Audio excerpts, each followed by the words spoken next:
All right, everyone. Dr. Hawley here and my good buddy Travis, familiar face here. We're going to be talking a little bit about diets and exercise program. As you probably guess, we came last time with an overview of about a 30,000 square foot view on the diet and workout program, the healthy lifestyle. But we've been getting emails, and there's a lot of people asking about diets and wanting to get more specific. So, I don't know where you're at or when you're watching this, but with us here right now, the weather's starting to break. The spring's coming. Well, I guess it's officially here, but the warm weather's starting. So people are really hitting up on diets and what to do, and because they're shedding the big fur coats, now they're putting on things that are a little bit more revealing. So you're getting busier in the gym, training people. So one of the things, we're going to hit some main diets, and we can't hit them all because let's face it, you sneeze and you're going to hit 15 different diets, and I mean they're all over the place. But some of the more popular ones, and one of the more popular ones that I have seen is the Keto Diet. If you haven't heard about it, you're going to explain a little bit about it. But I guess I wanted to ask, first of all, two questions. Part one and part two is, number one, what is the Keto Diet? And number two, if a client comes in and asks you, hey, I want to lose some weight, what do you think about putting me on a keto diet? What's your reaction to those? So what is it, and what do you say when someone wants to go on it? Yeah, so the keto diet is where your body is in a metabolic state where there's elevated levels, and I'm reading this right now just to make sure I'm word for word correct. Yep. Elevated levels of ketone bodies that are in the blood or urine, meaning your body is in ketosis, where your preferred energy source is fatty acid, aka ketones, versus glucose or carbohydrates. If I have a client come up to me and is like, hey, what's this keto about, or this keto diet, I kind of give them the same spiel I would be doing right now, just talking them through it, giving them as much information as possible, and then telling me like, hey, go on Google, type in keto diet, see what pops up, kind of do your research and see if it's something that could be beneficial for you or doable, sustainable, all those things.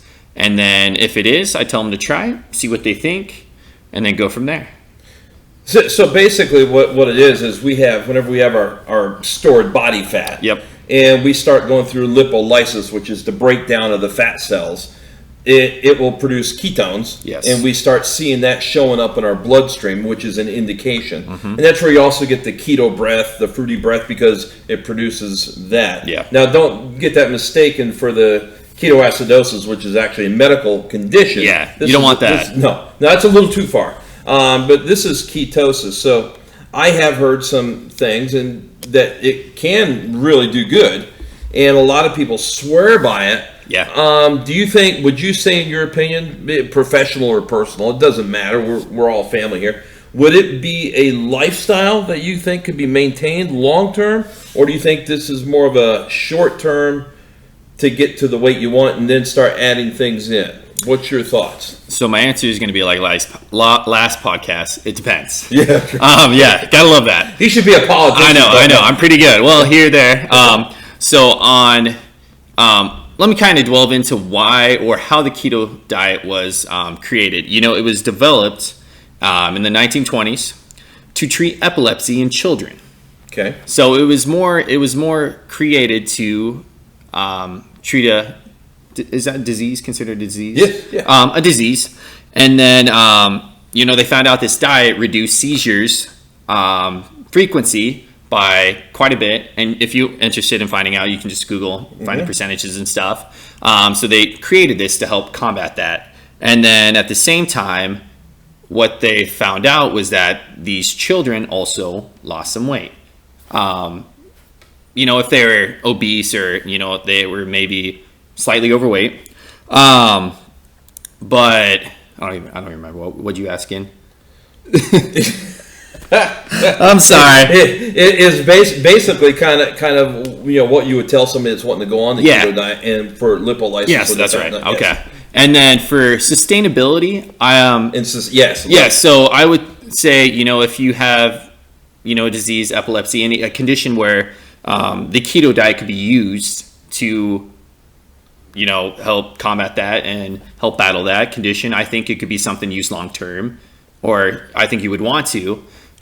But if you're coming from, in my opinion, if you're coming from a sports performance or workout performance standpoint, I think that could be, there's some types of trainings that I think it's beneficial for, and some types of trainings that it could not be. Where when you do maybe high intensity workouts, or maybe you're playing a sport, like HIIT training or CrossFit or rugby or something like that. Yep, something where you're working hard for a very short period of time, followed by a little bit of rest, and you're repeating that. You know, I think in that situation, your body wants or needs that glucose, that carbohydrate source to help fuel the body. Because what's happening whenever you do that, when you do a power and exertion of force for a short period of time, you're burning up the glycogen stores that are in the muscle, and that's where the carbs can come in and put that in.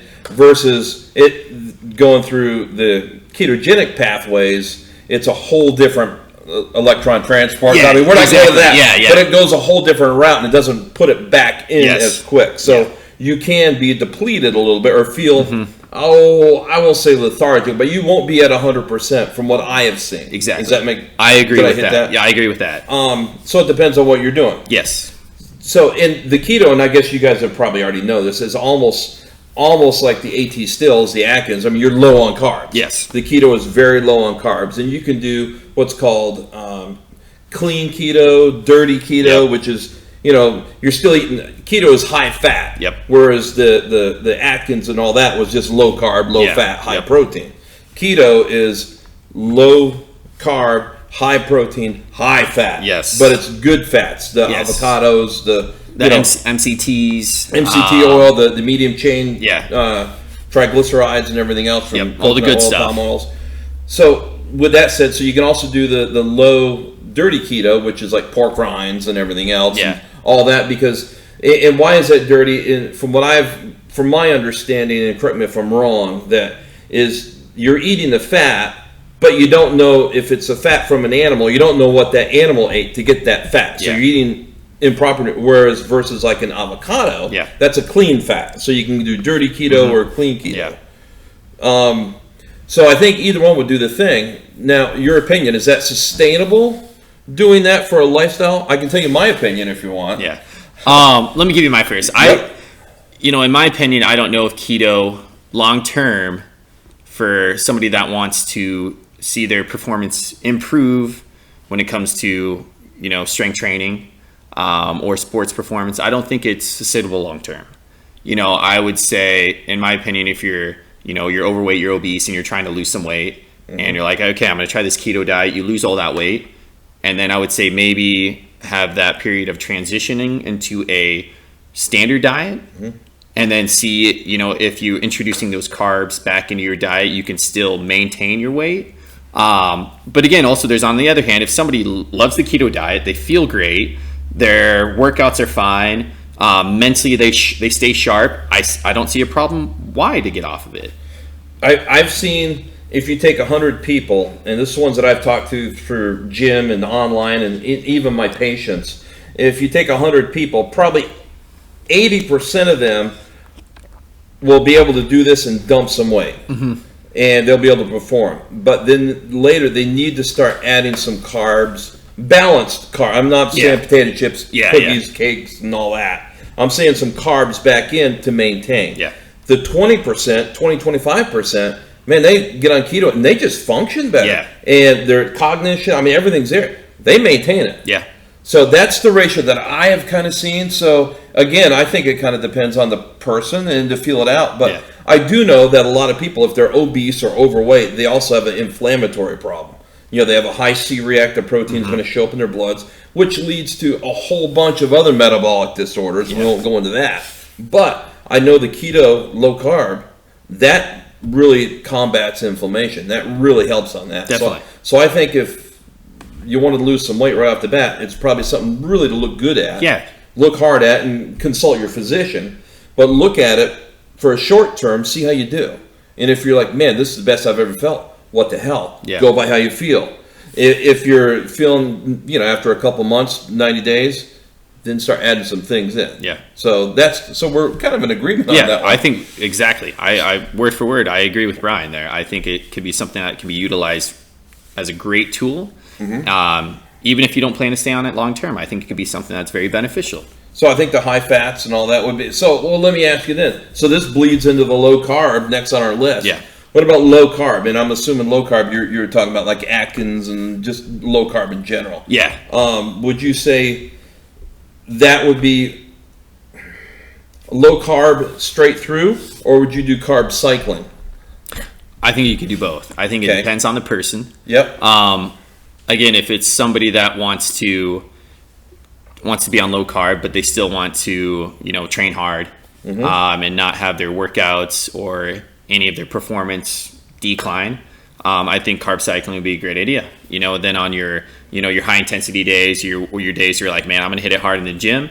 That's where you should introduce the higher carb day. Yep. And then on your days off. What is carb cycling? I guess we should have done that. Yeah, sorry. Yeah. I mean, we were talking about Yeah. So what is carb cycling versus low carb? Yeah. So carb cycling is where you, through the week, day by day or multiple days, you alternate or cycle between days of high carb intake and low carb intake, where typically you do your high carb intake day on your days where you're going to work out, train, maybe you have a busier day at work if you're more active, and then on the days of non-training or rest days, or maybe even the weekends, that's when you have your low carb days. Again, it can vary depending on your schedule and what you're doing. And exactly, but that's usually what it looks like. Well, I know someone out there is going to be asking, okay, I look on the can of soup, or I look on this can of whatever, and it has carbs. So if I calculate up, what is considered low carb number, and what's considered high carb? Yeah. Is there any idea? I mean, below 100, below 40, above 100? What's a low carb versus what might be a client of yours, a high carb day and a low carb day, number wise? Again, it comes down to the answer where, again, I'm playing devil's advocate here, where it depends on the individual.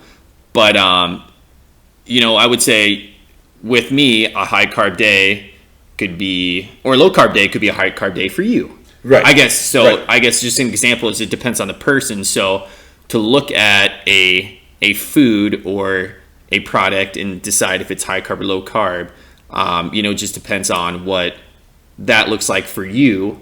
And then, so if you were going to have a low carb day for you, how many grams would you say you want to keep it under? Ballpark. Yeah, I would probably try to keep it under 100. That's typically where it's a low carb day for me. Again, I eat a lot of carbohydrates, if that gives you any insight. Yep. And then a high carb day, I could be anywhere from 300 plus. Just depending on what you're doing. Exactly. That day. It depends on how hard of a workout it's going to be. But it varies from individual to individual. I'm a bigger guy, so I eat a lot. Versus somebody that could be half my size, older, doesn't need as many calories.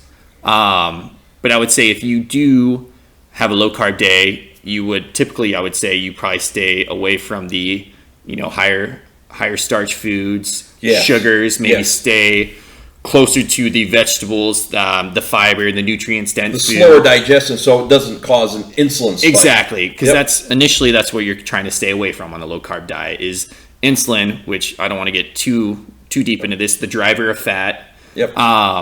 So that's kind of the reason why you get on low carb is to stay away from that insulin spike or those elevated insulin levels. Do you like, and this is not our board, this is just a question, do you like, I know we're going to talk about intermittent fasting, so this isn't into that, but do you like having multiple small meals to keep the furnace going and keep a regular insulin level? Or do you like the 2 meals a day or 3 meals a day? I know it varies. Yeah. So every day is different for me. Yep. Like today it's like 11:30.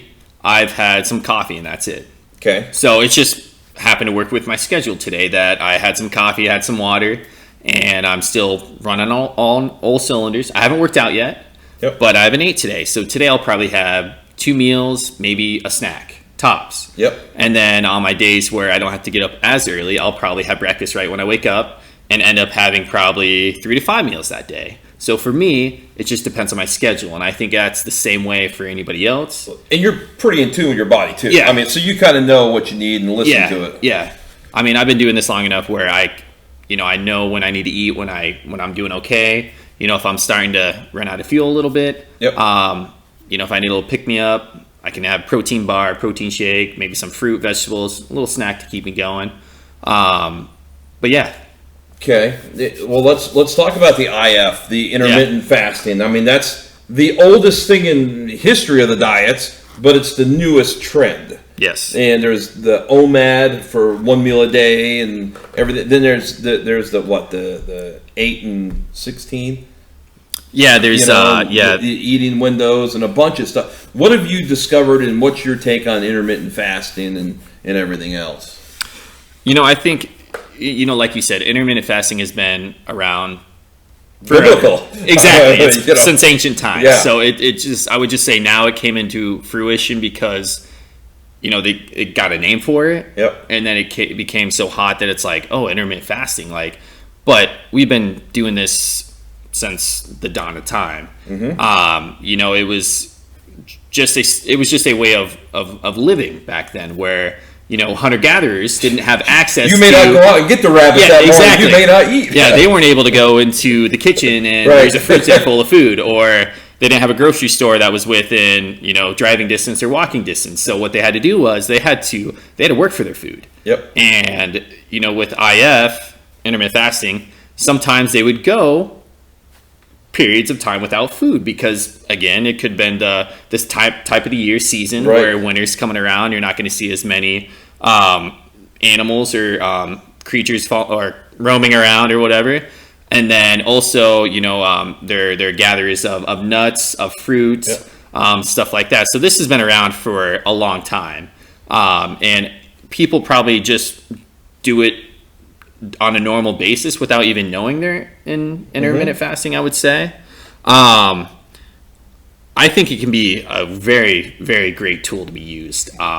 There's a lot of benefits that come with it besides just the weight loss. I think that's more of a side thing. Yeah. The weight loss is just an added icing on the cake.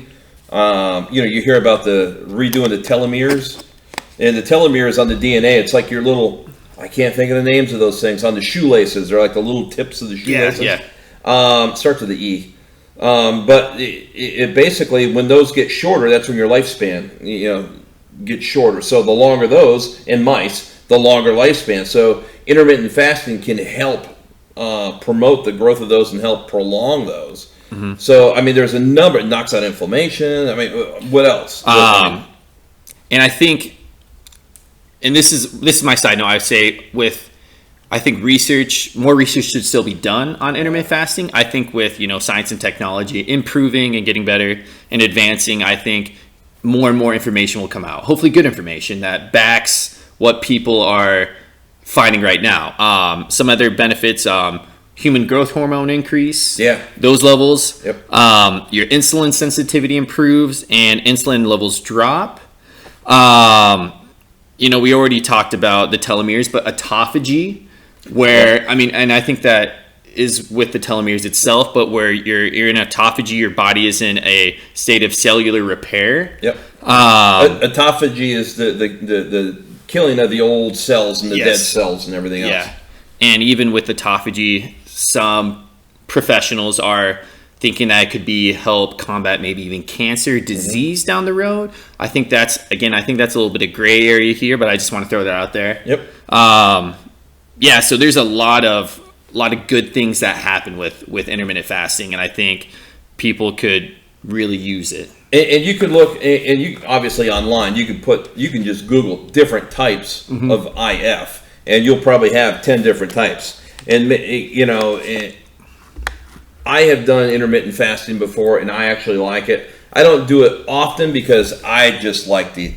I burn fat. We're eaters here. Yeah, when I go to the gym, I won't say I train mean, but I put the headphones on and I don't rest between sets, and I go. He's down to business. I've seen him. I go, and when I get home, I need to eat. I need something in there because I literally burn what's in the muscles. I got to eat. And then there's a after a workout effect. We're not going to get into that. Yeah. But you got to keep it fueled. But so sometimes at my age, in my mid-50s, I can't keep that pace up for weeks on end. So I'll take some time off. And during those things, I definitely intermittent fast to give my body, my gut biome, a chance to replenish and everything else. I do know if I do like a 24-hour fast, I love to get a kombucha at the end of that to put the good bacteria in there. Or if for some reason I haven't had a cold in years, but if I get a cold and I have to take an antibiotic, the antibiotic like amoxicillin or whatever else, it'll knock out the bacteria in the gut, the good and the bad. Exactly. So sometimes after that, I'll do an intermittent fast to get rid of all the dead cells and all the other stuff, the autophagy. Yeah. And then I'll do a kombucha, or Faye, however you pronounce it, the Greek yogurt. To get some good bacteria back in, and then I'll go back on. So I think there's times and places, and we could do like 2 podcasts on IF. Oh, so definitely. That is one I do give a check. Yes, that's a good one. Yes. I do like that. And the keto low carb, I think in certain circumstances and for certain things, check, that is a good one. I do think that is. Now, the other thing is, we've talked a little about about ongoing for lifestyle is, let me ask you, what about, I think the term flexible dieting or macros? What's your take on that? What's your thoughts on that? Yeah, I think that's the most closely related diet to just a normal eating, just a general lifestyle. Now, we're not talking pizza, beer, chips. Yeah. We're talking healthy. Yeah, right? I think a good thing we talked about is the 80-20. Yes. Yeah, expand on that. Yeah, so 80% of your food intake should be from nutrient-dense foods, all that good stuff, fruits, vegetables, your lean proteins, your healthy fats, all that good stuff. And then the 20% is where you can kind of, dabble in, or I don't even want to say dabble in. You should be able to enjoy life where, you can go out to eat and, maybe have your little snacks, your treats, maybe have your beverages, whatever that could look like. I would say that's beer. If you exactly. want beer, you get a beer. Yeah, I was trying to do it politically correctly. Exactly. If you want to have your alcohol, why not? Right. I think that's the most closely related to just a normal lifestyle that's sustainable long term. It's just how a person would normally live. So like an example, a real world example would be like Monday through Friday. You eat pretty clean. You dial it in Monday through Friday. That's your 80%. Then Friday night to Saturday or Sunday night, you can almost, now with that being said too, you just don't go on a hellbender like Dwayne Johnson, The Rock does. 15 pizzas, a toy pit, but you can go out for a pizza, or sushi with rice and stuff, and if you want a beer at the pool, you could have that. But just don't go crazy. Then that's the thing that I try to do. Try. So during the week, I really try to eat clean. And I work out 6 days a week, Saturday mornings, Monday through Friday, and then Saturday morning. And I go out on Saturday. This Friday night, we're going out to a buffet. And, I'll probably eat a little bit. But Sunday evening, I dial back and I have a really light dinner. Because I know Monday morning, 5 a.m., I'm getting up, I'm doing my yoga, then I'm hitting the gym again. I find if I eat like a Sunday night pasta or, a big thing on Sunday night, man, Easter was this past Sunday. It was. And I did not do good Sunday. I did not either. And Monday just sucked. I did not feel like my normal self. No, Lesson learned. And I kicked myself Monday morning and said, why'd I eat that? I mean, we had cake, we had Easter dinner and mashed potatoes. I mean, it was feel-good food. Yes, it was like Grandma used to make. Yes. So Monday it hurt, but I'm cycled out. So the 80% Monday through Friday, you can normally eat pretty clean. I'm going to say whatever diet you're doing, stick with it Monday through Friday. Yeah. Whatever you choose. Friday night to Saturday to Sunday night, you can cheat a little bit. Don't just go off the wagon and give yourself diabetes over the weekend. Yeah. But you can live and then get ready to go back Monday. And you'll know Sunday night the latest you can cut it off. Now, I got to cut it off at my age because I metabolize a little bit slower, I think, than a younger person. I got to cut it off earlier Sunday night for me to not feel the effects Monday. And Just like getting up at 5 a.m. I used to be able to stay up till 11, 12 o'clock and be able to do that. Now I got to go to bed about 9 o'clock. So you start adapting, and that's kind of like you're saying, you can't just give a cookie cut thing to whether it be a diet, a workout program, because everyone's different. Mm-hmm. Their age, their environment, everything else. Yeah. Anything else you wanted to ask on that? Because I have a question that I get asked a lot. No, that sounds good. We're talking about different diets, different foods, and everything else. So what about a person that goes and works out? Is there a pre-workout type thing they should avoid or they shouldn't do? Basically, pre-workout, post-workout. What do you eat? What shouldn't you eat? And what kind of supplements do you think is good pre and post? Yeah. So I'll go ahead and tell you kind of what I do from a day-to-day basis. And it depends depends. Again, I love using that word, don't I? I'm going to buy you a t-shirt. Exactly. It depends. So, if I work out early in the morning, maybe 5, 6 a.m., I usually don't have anything to eat. Mm-hmm. I might have a pre-workout drink that has some ingredients, but usually the main one is the caffeine, just to wake me up. Yep. Just to get me going. So if that's early in the morning, I usually go into it fasted or with a little pre-workout. It's just because I don't want to get up too early and try to eat, and 2, I don't like to work out on a full stomach at that time. And then post-workout, regardless of what time I work out, I usually follow up my workout within an hour, having a protein supplement mixed with water, milk or something, little shake, or I might make a smoothie, throw in some fruit, vegetables, some oats, some nuts, just to fill me up a little bit more. You have carbs. Exactly. Mm-hmm. But let's say I work out in the afternoon or at night. Usually I try to have a large meal within an hour, 2 hours of when I'm going to work out, just to give my body some energy. Yep. And well, you've been expending it throughout the day. Exactly. So Exactly. So I need to refuel and stuff. Yep. Because I don't want my workout to suffer. I don't want to feel lethargic or anything like that. So I'll usually have a big meal consisting of a large carb source, potatoes or rice, maybe some breads, depending on what I'm having. About 45 minutes to an hour or so. Yeah. Before, yep. Yeah. And follow that up with some protein, and then have some fats on the side, fruits, vegetables, whatever it looks like. And that's typically what I do on a daily basis. And then also, which I did this, throughout my whole life, on and off, I just started getting back on creatine. Yeah. And I usually do, I try to have creatine at least at one time in my day. Creatine's a supplement. You can get it on Amazon. I mean, you can get it any place. Exactly. And I supplement with that now. And then I think that's about it. 3 grams? So I'm creatine loading right now. Okay. Do you want to explain what a loading is? Yeah. Because a lot of them... Yeah, so creatine loading is where instead of just doing your your maintenance amount, I guess that's a good way to put it, 5 grams, give or take, depending on how you want to go about it. I just started getting on it, and I'm loading where I'm doing about 10 to 15 grams a day. Yep. Just so I can get it absorbed in my body and get the effects of creatine quicker versus doing a lower amount and just doing a maintenance amount and then slowly reaping the benefits of it. How many days? So I've been doing it probably about 5 days. I might do it maybe a few more days to 10 days, but that's usually tops. And then I'll taper it back down to just about the maintenance. Yeah, exactly. And I'll just stay in on that. Do we need to drink extra water while we're loading?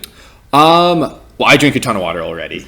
But if you're somebody... The average person out there. If you're somebody that might not get enough water, I would say increase your water intake, because that's what's going to help reap the benefits of the creatine and make your muscles, make your body look good, look bigger. And creatine, the purpose of having creatine supplement is for... it's a performance-based supplement. Okay. Where you'll see a lot of athletes use it, and it's one of the most highly researched and safest ones out there. It is. So that's why I don't mind using it. For muscle growth, muscle endurance, exactly. Everything. There's so many benefits. It's actually a wonder supplement. It is. It's been out there. And the cool thing is it's not ridiculously expensive. It really isn't. Yeah, I think I just got... can't even remember how many. It was a lot. It was a lot of grams of it, and I think I spent like maybe $15. and it'll probably last me at least 2 to 3 months, I would say. Now this is the thing. So you don't have to provide a sugar with it. It's already done. Yes. See, years ago we used to have to do it with grape juice, because what you want is the receptors on the muscles, they have to open up to let the creatine in. Well, years ago the thing that opens them up is the sugar, the glucose. So we used to put the creatine in with the grape juice to do that. Well, now the manufacturers got a little smarter, and they got it like in an all-one, so you don't have to do that. Yeah. So it makes it a little easier. Yeah. But us old-timers, that was before me. I didn't have to worry about that. Yeah, we used to have to do all this stuff. We have it easy now. The thing, and I alluded to this, and one of them you emailed and asked more about my routine. Whenever I wake up in the morning, the first thing I do is I go on down and I drink. There's a powder that I get that's reds, and a powder that's greens. The greens is all the dried vegetables. The reds is all the dried fruits. Okay, 1 scoop in water. The high antioxidants. All the benefits of those. So the first thing that I do when I walk down is that's the first thing I put in my system, because basically I haven't eaten anything since about 8:30, so I'm almost in a mini fast anyways every night, and dehydrated from water. So I drink that, and because that's the first thing in, that gets a super high absorption rate right in. It's the first thing in the gut. And then I do about a 20-minute yoga routine, half asleep, and trying to do balancing things that sucks at that hour when you're half asleep. But I do a yoga to keep, by then my mind is in my body and we're both awake. And then I'll have a cup of coffee, and my coffee is no sugar. I put a little creamer, I just gotta have, I can't do black. But I'll have the butter with the MCT oil in it, and I'll have that, because I found right afterwards I go work out right after the coffee. But I found something with the butter and the cream in it satiates me, where I can get through my workout without getting grumbly and everything else. And then when I come home, I do a smoothie, and y'all have asked my smoothie is basically the old Arnold days. I put 2 raw eggs in the blender, and a big handful, probably a cup and a half of spinach. Then I'll do a protein powder, then Greek yogurt, and then a little bit of oatmeal for some carbs in there. Then I fill it with almond milk. Then I found the trick. If you zip that up in the blender, it gets a lot of foam. But I found if I put 2 shots of the MCT oil, it doesn't foam. So I do that, and that's what I have. Now, there's some mornings, if I do a really heavy workout, I'll say a CrossFit, and I'm doing wall balls, I'm doing burpees, and I'm doing the HIIT routines and all those things, then I need like a little carb. So I will have a whole grain toast with my smoothie. I'll have like a whole grain toast with some peanut butter and some bananas on it, and that does me until lunch. It really does. I find if I have at my age, if I have a big protein afterwards, then I have a hard time digesting, because my blood is out in the periphery where I've just got done working out. So I find the smoothie with some normally does pretty good, but if I need a little carb, that's what I'll have. Then lunchtime I eat a balanced lunch, salmon, chicken, something like that. That is what I normally do. So that's on a good day. I'm not going to tell you the bad days. Sometimes I just say the hell with it. And, that if y'all are like me, if it's cold or rainy, I don't want a cold salad. I want like a comfort food. If it's warm and hot out, I could eat salad, fish all day long. So lately here in Iowa, it's been like cold and rainy. So it's like, it's killing me. We're getting into that stuff. We are. And you think about, we're going to start wrapping this up. We had a viewer email us, and she wanted to know about the male versus female workout routines. Like a 2-day, like a male 2-day split, 3-day split, 4-day split. There's all different routines. You're a trainer. Yeah. I know the physiology of the male versus female. We're human. We have 90% of the same stuff. Yeah. The hormones is what regulates the stuff, and those are vastly different. Is there a big difference between designing a male routine or a female routine? Is there a big difference, or are they kind of the same? You just alter a little bit? I would say they're fairly similar, and with some slight alterations. Again, it depends on the individual, but usually my female clients, they want to focus a little more on the lower body, maybe the glutes, maybe the midsection, the arms, But the same can be said for my male clients. And I would, when I train both, I like to focus more on strength training. And I think with my female clients, it's a little bit harder to accept that. Aren't they going to get big muscles? Exactly, because the perception is, if I'm a female and I lift weights, right, I'm going to get big. I'm going to get bulky. That's what we're going to talk about. Yes, that's right. That's exactly right. We're going to talk about. And I think now that perception is starting to fade away a little bit, where females that, I mean, with sports, with athletes, yep. I think when you see a woman that works out, they look good. And I think now, strong is the new sexy. Yes, exactly. So the females that want right. this little stick olive oil, you know what olive oil is? Popeye? Yeah. Little stick olive oil figure, that's not sexy anymore. No. I've never found it. I always think you want to see the curves. If you watch Wonder Woman, the Amazons, I think that is sexy. Yeah, that looks good. Yes. So, but now those are big muscles. Yes, they are. But just lifting weight, if a person comes to you and she's a female, she's not going to get that big by lifting some resistance or doing bands, right? No. No, not at all. I like the terms I like to use is tone or tighten. Yes. Because when you're exercising, the goal is to burn those calories, burn the fat, hopefully build some lean body mass, muscle, and then what I tell them is it comes down to your diet, which everything we just covered.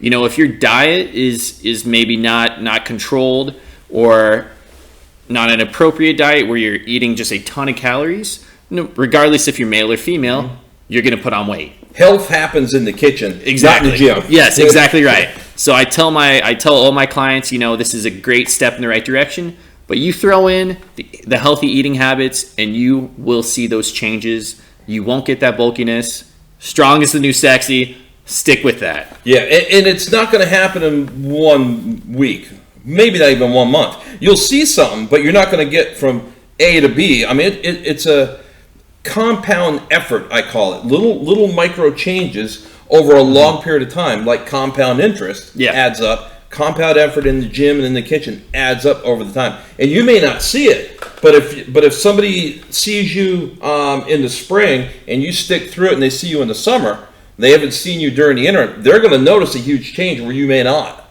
Yes. And don't always go by the scale. Yeah. That can be a double-edged sword to be used.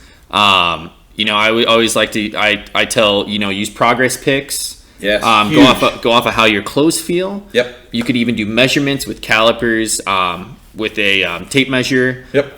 There's a lot of tools to use, but the scale can get inside your head a little bit. Especially, sorry girls, but especially women, they can gain 1 to 3 pounds overnight just for water because of the hormones. Yes. I mean, they really can. So is it a myth that guys are tougher than women when it comes to training on the weights? Who's more of the wimp? I've started doing CrossFit a little bit, and I can tell you I've been outworked and whooped up on by a lot of the females at my gym. So, it's hard to say. Respect. Yeah, exactly. I mean, I don't know what to say anymore. I feel like I was a macho man, and I'd go in there and show them how it's done, but I've been humbled many a times. Yes, they may not be able to lift as much, but man, they can. Oh yeah, they can. Well, I got to be honest. I seen a girl in the gym this morning. She was stacking wheels on doing squats. Yeah. Then she was doing single leg squats with what I do with both. And I'm like, oh man, I just tucked my tail and went over, and I just went and walked on the treadmill, y'all. Yeah, don't look that way anymore, right? Yeah. All right. Anything else we need to cover, or anything else? No. I think that's about it.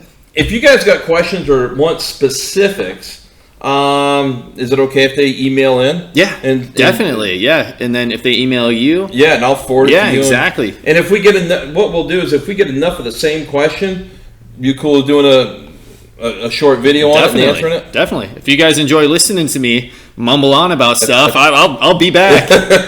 All right, that's all we got. We won't bore you anymore. I hope you got something out of this. Again, it's.